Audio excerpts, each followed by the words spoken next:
Bonjour, je m'appelle Mathilde Scheffler, je suis doctorante dans l'équipe Interaction marine et évolution et adaptation et je travaille sur les parasites de Sparidés.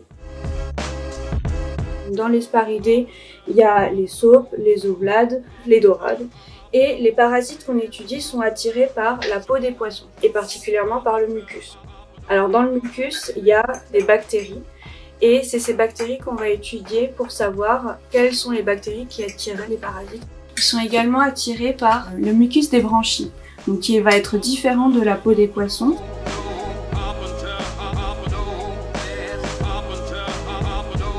Quand on parle d'interaction durable, ça va être des interactions entre des individus d'espèces différentes. Donc c'est ce qu'on appelle parfois interaction symbiotique au sens large. Alors au premier sens du mot, les symbioses, c'est ça. Les symbioses, ça veut dire vivre ensemble.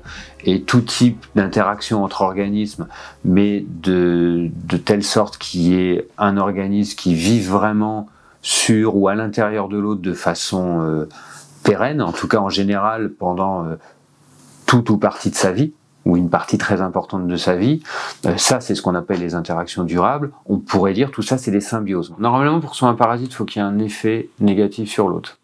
C'est ça la définition d'un parasite.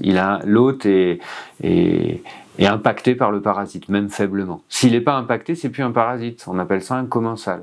Nous, on essaie de regarder s'il y a un lien en gros entre les communautés microbiennes et puis celles des ectoparasites. Alors nous, spécifiquement les monogènes. C'est un genre de parasite qui s'appelle l'amélodiscus, puisqu'il y a une petite structure qui s'appelle un lamellodisque. Ça porte bien son nom, hein. C'est une espèce de disque comme ça, avec comme des lamelles. Donc il y en a un de chaque côté. Et c'est a priori des parasites qui sont pas très pathogènes. Et donc voilà, on a une association Sparidés-lamellodiscus. Et on sait que le mucus attire spécifiquement les monogènes. Et nous, ce qu'on s'est demandé, c'est donc est-ce qu'il y a un lien entre les communautés bactériennes externes en ce qui nous concerne, c'est-à-dire de la peau et des branchies, et les communautés de monogènes sur les poissons.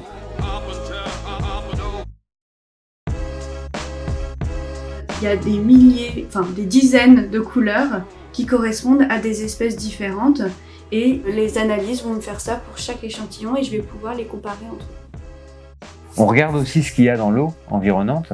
En gros, nous, ce qu'on a un peu montré là, c'est que les bactéries que tu as dans l'eau, tu vas toutes les avoir sur la surface du poisson. Et c'est l'essentiel des bactéries qui sont sur la surface du poisson, mais il y a aussi des bactéries qui sont spécifiques. Et c'est vrai que c'est peut-être là que c'est intéressant de regarder s'il y a un lien avec les communautés de parasites.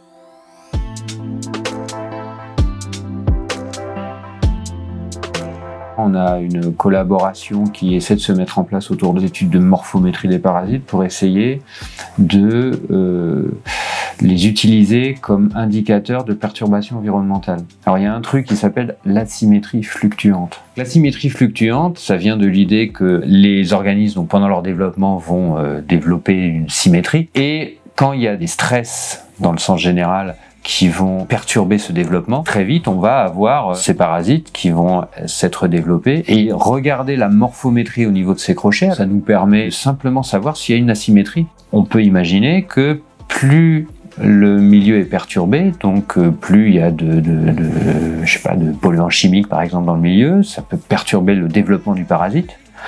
Et on va observer un niveau d'asymétrie. Et ça, c'est vraiment ce qu'on veut faire. C'est vrai que là, on a peut-être quelque chose d'intéressant à un niveau très appliqué.